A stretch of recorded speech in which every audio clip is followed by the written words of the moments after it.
You'd think that once you lock the door in your hotel room, you have privacy. But watch what this door does. See, I locked the door, but over here, I push down once, it's good. When I let go, it unlocks. No privacy there. Lock the door, looks good on the first one, it's completely open on the second. Now luckily I always travel with cord, and I have this pink piece here. It's about 3 feet long, and then this orange piece is about 2 feet long. Now let me show you something that makes this whole thing work. I'll take my pink loop and I'll thread it through, and then I'll go over the top. Okay, there's one. You can see how that looks. I'll do it one more time. I'll take my pink piece and I'm going to run it over the top again of my orange piece. And I want to make sure that my loops constrict around the orange piece. Now this is very similar to the zip tie knot that I did, but the zip tie knot uses the same strand, where this is using 2 different strands. Okay, now when I pull this, it clamps down and it doesn't let any slack out. I can pull, pull, pull, and then when I pull in tension, it doesn't slip. Tighten it up, pull in tension, it doesn't slip. With that in mind, let's set up our privacy knot. I'll take my cord, I'll roll it towards me once, I'll roll it towards me twice, and then I create this little window. I'll pull the standing part out through the window and pull. And then this piece, I'm going to come from behind. Here we have the back. This is the folded arms part I want to do from behind. And I'm going to pass it through that loop. And then I'm going to pull my standing end to collapse it down. Now this really increases the diameter of my rope. You can see I have a trefoil knot there. And we're going to do that to both sides. And here I just adjusted the tail so it fits right into the end. Do that again on the other side. Roll it towards me once, twice. I'll pull this out. I want to try to make sure this is just long enough so that it's short. Here you go, pull it into that loop and collapse it down. There we go. Pull it tight. All right, this piece is done. I have my cord with 2 knots at the end. Take the midsection of your pink rope. We're going to go through the midsection of our orange rope, and then we're going to go over the top. There we go. We'll do that one more time. I'll take my pink rope, go over the top of the loop, and pull everything tight.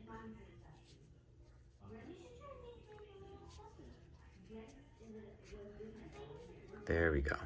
Okay, and you can see this is going to pull everything tight when we put tension on it. It's not going to allow it to slip, but we can adjust it as needed. Now we need to tie a knot here at the base, because if these 2 strands separate, it'll spill everything and it won't work. Okay, so to keep it together, we're going to tie in a snake knot. I'll take my strand on the right and I'll fold it over just like this.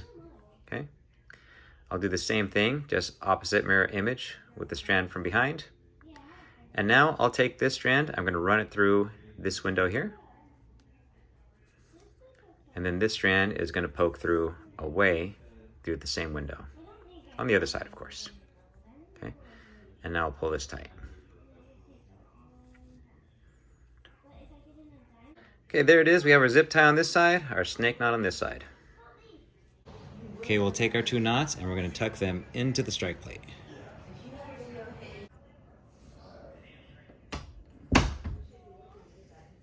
All right, now what we need to do is tie our knot to our handle.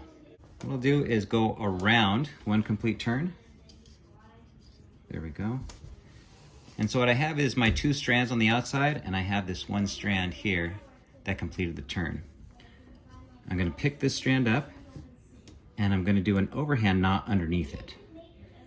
Kind of hard to see, but there we go. You got an overhand knot. Okay. And what this does, let me zoom in. Now this piece up top pushes down on my overhand knot as I tighten it, and it's a constrictor knot. There we go, pull that tight. I'll use that same concept to tie in another constrictor knot. This time though, I'm going to go around 2 times so I end up on the back side here. And when I tie my overhand knot, I'm going to end up underneath 2 strands. So I'm just going to go through, thread on through there. I'll do my underhand knot, or overhand knot rather. Then I'll pull it tight.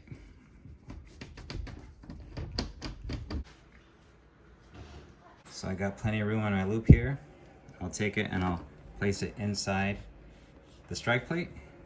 Make sure we're on either side here. There we go. And I will just close this. I'll pull in my tension. All right. And those knots that I tied in the beginning, they're going to interfere with the door opening. And then this tension is going to keep it from letting it fly open. When I want the door to open up again, I'll just pull in some slack. There we go. And when you're all done, make sure to use your marlin spike. We'll just go underneath here.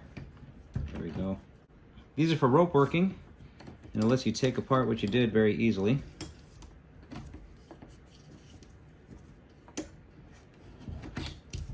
There we go. You can support my channel by picking one up at my shop, awesomeforsale.com. We'll even custom engrave it for you. Now, if you don't have a whole lot of trust in these two small knots, you can create a larger knot. And this knot works well. The only problem is it works a little too well. Let me show you. See, the problem is this part right here. This little ledge, that gets really caught up. I'll place this right here. Let it close. So imagine this is tied off and I try to open the door. It's going to be difficult to force that open. But with these little knots, with enough force, you can slip them through this opening here.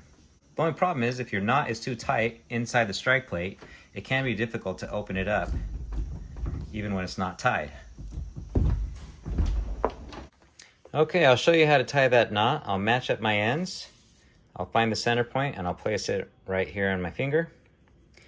Now this side, I'm going to twist as if I'm turning off an ignition, and I'm going to lay it on top of the strand on the left. Okay. Now I'll reach from behind. I'll grab this strand. I'll find the end. And then this little window that I have here, I'm going to pull up the part that's within that window and then thread through. And if you've done this correctly, you should end up with a symmetrical knot. Okay. Looking like that. Okay, and now I'll take the strand from below. I'm going to go around this post and I'm going to come up through that middle. So around and up. You want to make sure that you stay on this side of the post, right? You don't want this to fold over and then pull it through. So stay on this side and pull it through. Okay. We'll go to the other side. We're going to go around, up through the middle. Again, stay on this side of the post. Don't let it fall over to this side. Okay, now we just take this and we pull it tight and we wiggle out any of the slack that's within the knot. Okay, now this little loop, we're going to collapse it down just so that barely the top of it is poking out. So right here, let's see here. This is a strand we want to pull out. I'm going to pull it.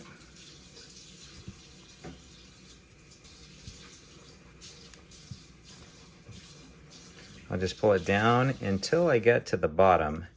There we go. We want it to look just like that. And I'll chase the rest of the slack through the knot.